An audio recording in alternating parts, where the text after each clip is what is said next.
श्री शनिपीडा शांति स्तोत्रम्। नीलमणि प्रभयाकाशं दण्डहस्तं महाबलं पीडां हर्तुं शनिं वन्दे शान्तिदं कर्म संयुतं साळे सात्यां समुत्पन्नां दुःखवृष्टिं विनाशय भक्तानां हितदायिनत्वं नमस्ते कालनायक ध्येयान्ते च यद् कष्टं ग्रहदोष समुद्भवं क्षिप्रं शान्तिं प्रदातु त्वं दयालो लोकपूजिता शमय शत्रुचिन्तां मे रोगदुःखं च दारुणं पुरे पुरे च पातासि भक्तपालन ततो महान् तैलाभिषेक संतुष्ट नीलजपाकृते प्रिया नवग्रहाधिप भूषन्त्री मम दैन्यं निराकुरु जातक दोष संभूतं विघ्नजालं विमर्दय न्याय दृष्ट्या फलप्रद धर्म संस्थापक प्रभो वक्रगत्यां न मां त्याक्षेः चरणं ते शरणं मम अन्यथा नाशकः कश्चित् दीनबन्धो दयानिधे अल्पायुषः प्रसादेन दीर्घजीवनम् अर्पय क्लेशान् प्रत्यहम् उन्मूल्य सौख्यसिन्धो प्रयच्छ माम् भक्तिभावसमायुक्तः पठि स्तोत्रं तव प्रिये सर्वपीडा प्रणश्यन्ते लभते शान्तिमोत्तमां दानधर्मरतः सत्ते जपे नाम त्वदीयकं तेन पापं विनश्येत पुण्यवृद्धिश्च जायते इति स्तोत्रं महादेव्यं शनिपीडाहरं परं सम्पठ्य यः शमं याति तस्य सौख्यं निरन्तरम्। श्री शनिपीडा शान्ति स्तोत्रम्। नीलमणि प्रभयाकाशं दण्डहस्तं महाबलं पीडां हर्तुं शनिं वन्दे शान्तिदं कर्म संयुतं साळे सात्यां समुत्पन्नां दुःखवृष्टिं विनाशय भक्तानां हितदायिनत्वं नमस्ते कालनायक ध्येयान्ते च यद् कष्टं ग्रहदोष समुद्भवं क्षिप्रं शान्तिं प्रदातु त्वं दयालो लोकपूजिता शमय शत्रुचिन्तां मे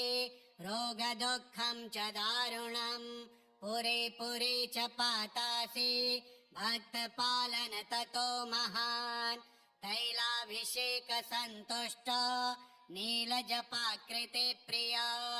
नवग्रहाधिप भूषन्त्री मम दैन्यं निराकुरु जातक दोष संभूतं विघ्नजालं विमर्दय न्याय दृष्ट्या फलप्रद धर्म संस्थापक प्रभो वक्रगत्यां न मां त्याक्षेः चरणं ते शरणं मम अन्यथा नाशकः कश्चित् दीनबन्धो दयानिधे अल्पायुषः प्रसादेन दीर्घजीवनम् अर्पय क्लेशान् प्रत्यहम् उन्मूल्य सौख्यसिन्धो प्रयच्छ माम् भक्तिभावसमायुक्तः पठि स्तोत्रं तव प्रिये सर्वपीडा प्रणश्यन्ते लभते शान्तिमोत्तमां दानधर्मरतः सत्ते जपे नाम त्वदीयकं तेन पापं विनश्येत पुण्यवृद्धिश्च जायते इति स्तोत्रं महादेव्यं शनिपीडाहरं परं सम्पठ्य यः शमं याति तस्य सौख्यं निरन्तरम्। श्री शनिपीडा शान्ति स्तोत्रम्। नीलमणि प्रभयाकाशं दण्डहस्तं महाबलं पीडां हर्तुं शनिं वन्दे शान्तिदं कर्म संयुतम् साळे सात्यां समुत्पन्नां दुःखवृष्टिं विनाशय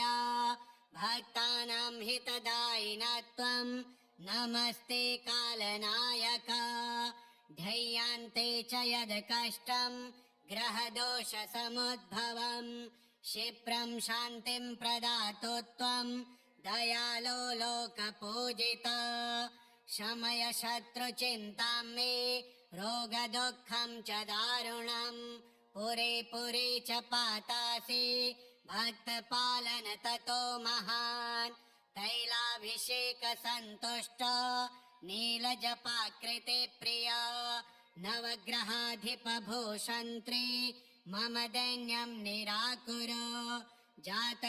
जातकदोषसम्भूतं विघ्नजालं विमर्दय न्यायदृष्ट्या फलप्रद धर्मसंस्थापक प्रभो वक्रगत्यां न मां त्याक्षेः चरणं ते शरणं मम अन्यथा नाशकः कश्चित् दीनबन्धो दयानिधे अल्पायुषः प्रसादेन दीर्घजीवनम् अर्पय क्लेशान् प्रत्यहम् उन्मूल्य सौख्यसिन्धो प्रयच्छ माम् भक्तिभावसमायुक्तः पठि स्तोत्रं तव प्रिये सर्वपीडा प्रणश्यन्ते लभते शान्तिमोत्तमाम् दानधर्मरतः सत्त्वे जपे नाम त्वदीयकम् तेन पापं विनश्येत पुण्यवृद्धिश्च जायते इति स्तोत्रं महादेव्यं शनिपीडाहरं परं सम्पठ्य यः शमं याति तस्य सौख्यं निरन्तरम् श्री शनिपीडा शान्ति स्तोत्रम् नीलमणिप्रभयाकाशं दण्डहस्तं महाबलं पीडां हर्तुं शनिं वन्दे शान्तिदं कर्म संयुतम् साळे सात्यां समुत्पन्नां दुःखवृष्टिं विनाशय भक्तानां हितदायिनत्वं नमस्ते कालनायक ध्येयान्ते च यद् कष्टं ग्रहदोषसमुद्भवम् क्षिप्रं शान्तिं प्रदातु त्वं दयालो लोकपूजिता शमय शत्रुचिन्तां मे रोगदुःखं च दारुणम् पुरे पुरे च पातासि भक्तपालन ततो महान् तैलाभिषेकसन्तुष्ट नीलजपाकृते प्रिया नवग्रहाधिपभूषन्त्री मम दैन्यं निराकुरु जातकदोषसम्भूतं विघ्नजालं विमर्दय न्यायदृष्ट्या फलप्रद धर्मसंस्थापक प्रभो वक्रगत्यां न मां त्याक्षेः चरणं ते शरणं मम अन्यथा नाशकः कश्चित् दीनबन्धो दयानिधे अल्पायुषः प्रसादेन दीर्घजीवनम् अर्पय क्लेशान् प्रत्यहम् उन्मूल्य सौख्यसिन्धो प्रयच्छ माम् भक्तिभावसमायुक्तः पठि स्तोत्रं तव प्रिये सर्वपीडा प्रणश्यन्ते लभते शान्तिमोत्तमाम् दानधर्मरतः सत्त्वे जपे नाम त्वदीयकम् तेन पापं विनश्येत पुण्यवृद्धिश्च जायते इति स्तोत्रं महादेव्यं शनिपीडाहरं परं सम्पठ्य यः शमं याति तस्य सौख्यं निरन्तरम् श्री शनिपीडा शान्ति स्तोत्रम् नीलमणिप्रभयाकाशं दण्डहस्तं महाबलं पीडां हर्तुं शनिं वन्दे शान्तिदं कर्म संयुतम् साळे सात्यां समुत्पन्नां दुःखवृष्टिं विनाशय भक्तानां हितदायिनत्वं नमस्ते कालनायक ध्येयान्ते च यद् कष्टं ग्रहदोषसमुद्भवं क्षिप्रं शान्तिं प्रदातु त्वं दयालो लोकपूजिता शमय शत्रुचिन्तां मे रोगदुःखं च दारुणं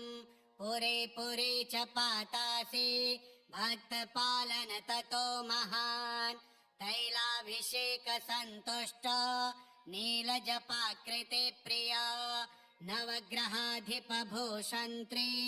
मम दैन्यं निराकुरु जातकदोषसम्भूतं विघ्नजालं विमर्दय न्यायदृष्ट्या फलप्रद धर्मसंस्थापक प्रभो वक्रगत्यां न मां त्याक्षेः चरणं ते शरणं मम अन्यथा नाशकः कश्चित् दीनबन्धो दयानिधे अल्पायुषः प्रसादेन दीर्घजीवनम् अर्पय क्लेशान् प्रत्यहम् उन्मूल्य सौख्यसिन्धो प्रयच्छ माम् भक्तिभावसमायुक्तः पठि स्तोत्रं तव प्रिये सर्वपीडा प्रणश्यन्ते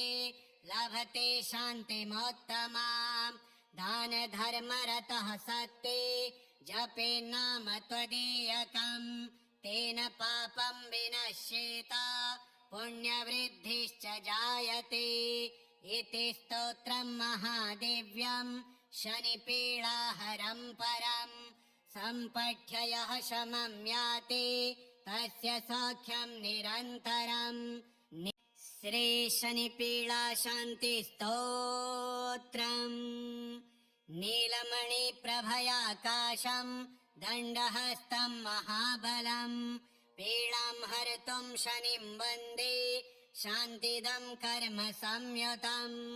साळे सात्यां समुत्पन्नां दुःखवृष्टिं विनाशय भक्तानां हितदायिनत्वं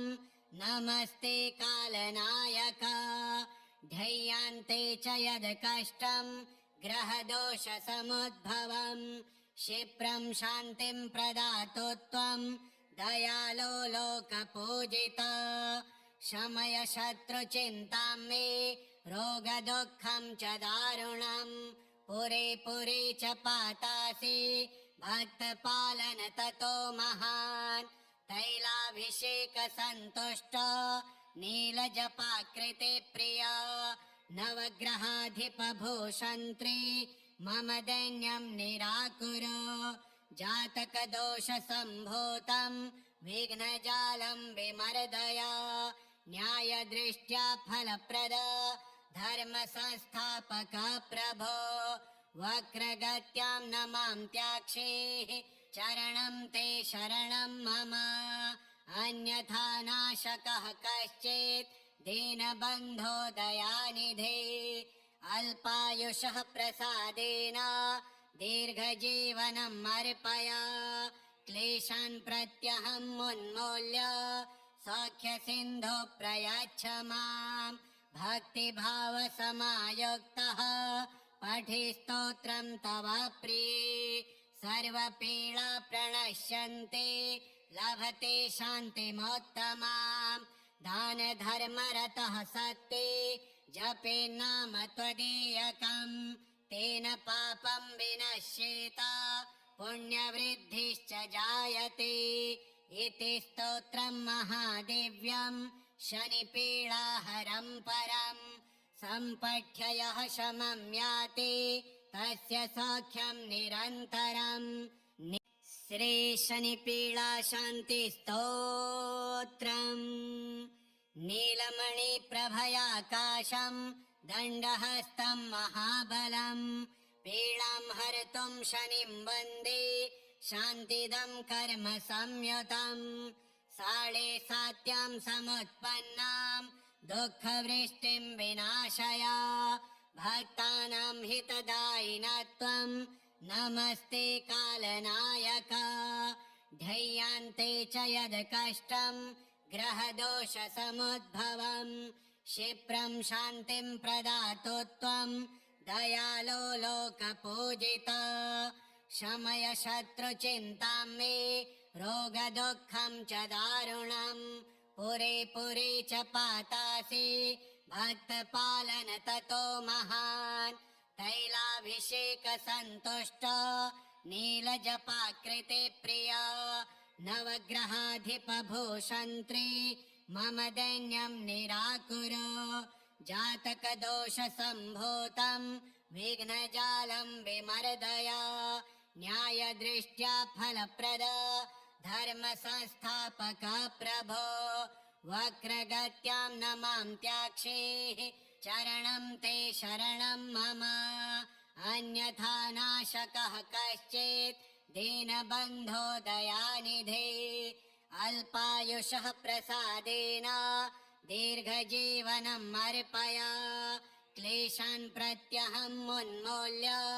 सौख्यसिन्धो प्रयच्छ मां भक्तिभावसमायुक्तः पठि स्तोत्रं तव प्रिये सर्वपीडा प्रणश्यन्ति लभते शान्तिमोत्तमाम् दानधर्मरतः सत्त्वे जपे नाम त्वदीयकम् तेन पापं विनश्येत पुण्यवृद्धिश्च जायते इति स्तोत्रं महादेव्यं शनिपीडाहरं परम् सम्पठ्य यः शमं याति तस्य सौख्यं निरन्तरम् श्री शनिपीडाशान्तिस्तोत्रम् नीलमणिप्रभयाकाशं दण्डहस्तं महाबलं पीडां हर्तुं शनिं वन्दे शान्तिदं कर्म संयुतं साळे सात्यां समुत्पन्नां दुःखवृष्टिं विनाशय भक्तानां हितदायिनत्वं नमस्ते कालनायक ध्येयान्ते च यद् कष्टं ग्रहदोषसमुद्भवं क्षिप्रं शान्तिं प्रदातु त्वं दयालो लोकपूजिता शमय शत्रुचिन्तां मे रोगदुःखं च दारुणं पुरे पुरे च पातासि भक्तपालन ततो महान् तैलाभिषेकसन्तुष्ट नीलजपाकृते प्रिया नवग्रहाधिपभूषन्त्री मम दैन्यं निराकुरो जातकदोषसम्भूतं विघ्नजालं विमर्दय न्यायदृष्ट्या फलप्रद धर्मसंस्थापक प्रभो वक्रगत्यां न मां त्याक्षेः चरणं ते शरणं मम अन्यथा नाशकः कश्चित् दीनबन्धो दयानिधे अल्पायुषः प्रसादेन दीर्घजीवनम् अर्पय क्लेशान् प्रत्यहम् उन्मूल्य सौख्यसिन्धो प्रयच्छ मां भक्तिभावसमायुक्तः पठि स्तोत्रं तव प्रिये सर्वपीडा प्रणश्यन्ति लभते शान्तिमोत्तमाम् दानधर्मरतः सत्त्वे जपे नाम त्वदीयकम् तेन पापं विनश्येत पुण्यवृद्धिश्च जायते इति स्तोत्रं महादेव्यं शनिपीडाहरं परम् सम्पठ्य यः शमं याति तस्य सौख्यं निरन्तरम् श्री शनिपीडाशान्तिस्तोत्रम् नीलमणिप्रभयाकाशं दण्डहस्तं महाबलं पीडां हर्तुं शनिं वन्दे शान्तिदं कर्म संयुतं साळे सात्यां समुत्पन्नां दुःखवृष्टिं विनाशय भक्तानां हितदायिनत्वं नमस्ते कालनायक ध्येयान्ते च यद् कष्टं ग्रहदोषसमुद्भवं क्षिप्रं शान्तिं प्रदातु त्वं दयालो लोकपूजिता शमय शत्रुचिन्तां मे रोगदुःखं च दारुणं पुरे पुरे च पातासि भक्तपालन ततो महान् तैलाभिषेकसन्तुष्ट नीलजपाकृते प्रिया नवग्रहाधिपभूषन्त्री मम दैन्यं निराकुरु जातकदोषसम्भूतं विघ्नजालं विमर्दय न्यायदृष्ट्या फलप्रद धर्मसंस्थापक प्रभो वक्रगत्यां न मां त्याक्षेः चरणं ते शरणं मम अन्यथा नाशकः कश्चित् दीनबन्धो दयानिधे अल्पायुषः प्रसादेन दीर्घजीवनम् अर्पय क्लेशान् प्रत्यहं उन्मूल्य सौख्यसिन्धो प्रयच्छ मां भक्तिभावसमायुक्तः पठि स्तोत्रं तव प्रिये सर्वपीडा प्रणश्यन्ते लभते शान्तिमोत्तमाम् दानधर्मरतः सत्ते जपे नाम त्वदीयकम् तेन पापं विनश्येत पुण्यवृद्धिश्च जायते इति स्तोत्रं महादेव्यं शनिपीडाहरं परम् सम्पठ्य यः शमं याति तस्य सौख्यं निरन्तरम् श्री शनिपीडाशान्तिस्तोत्रम् नीलमणिप्रभयाकाशं दण्डहस्तं महाबलं पीडां हर्तुं शनिं वन्दे शान्तिदं कर्म संयुतं साडे सात्यां समुत्पन्नां दुःखवृष्टिं विनाशय भक्तानां हितदायिनत्वं नमस्ते कालनायक ध्येयान्ते च यद् कष्टं ग्रहदोषसमुद्भवं क्षिप्रं शान्तिं प्रदातु त्वं दयालो लोकपूजित शमय शत्रुचिन्तां मे रोगदुःखं च दारुणं पुरे पुरे च पातासि भक्तपालन ततो महान् तैलाभिषेकसन्तुष्ट नीलजपाकृते प्रिया नवग्रहाधिपभूषन्त्री मम दैन्यं निराकुरु जातकदोषसम्भूतं विघ्नजालं विमर्दय न्यायदृष्ट्या फलप्रद धर्मसंस्थापक प्रभो वक्रगत्यां न मां त्याक्षेः चरणं ते शरणं मम अन्यथा नाशकः कश्चित् दीनबन्धो दयानिधे अल्पायुषः प्रसादेन दीर्घजीवनम् अर्पय क्लेशान् प्रत्यहं उन्मूल्य सौख्यसिन्धो प्रयच्छ मां भक्तिभावसमायुक्तः पठि स्तोत्रं तव प्रिये सर्वपीडा प्रणश्यन्ते लभते शान्तिमोत्तमाम् दानधर्मरतः सत्ते जपे नाम त्वदीयकम् तेन पापं विनश्येत पुण्यवृद्धिश्च जायते इति स्तोत्रं महादेव्यं शनिपीडाहरं परम् सम्पठ्य यः शमं याति तस्य सौख्यं निरन्तरम् श्री शनिपीडाशान्तिस्तोत्रम् नीलमणिप्रभयाकाशं दण्डहस्तं महाबलं पीडां हर्तुं शनिं वन्दे शान्तिदं कर्म संयुतं साडे सात्यां समुत्पन्नां दुःखवृष्टिं विनाशय भक्तानां हितदायिनत्वं नमस्ते कालनायक ध्येयान्ते च यद् कष्टं ग्रहदोषसमुद्भवं क्षिप्रं शान्तिं प्रदातु त्वं दयालो लोकपूजित शमय शत्रुचिन्तां मे रोगदुःखं च दारुणं पुरे पुरे च पातासि भक्तपालन ततो महान् तैलाभिषेकसन्तुष्ट नीलजपाकृते प्रिया नवग्रहाधिपभूषन्त्री मम दैन्यं निराकुरु जातकदोषसम्भूतं विघ्नजालं विमर्दय न्यायदृष्ट्या फलप्रद धर्मसंस्थापक प्रभो वक्रगत्यां न मां त्याक्षेः चरणं ते शरणं मम अन्यथा नाशकः कश्चित् दीनबन्धो दयानिधे अल्पायुषः प्रसादेन दीर्घजीवनम् अर्पय क्लेशान् प्रत्यहम् उन्मूल्य सौख्यसिन्धो प्रयच्छ माम् भक्तिभावसमायुक्तः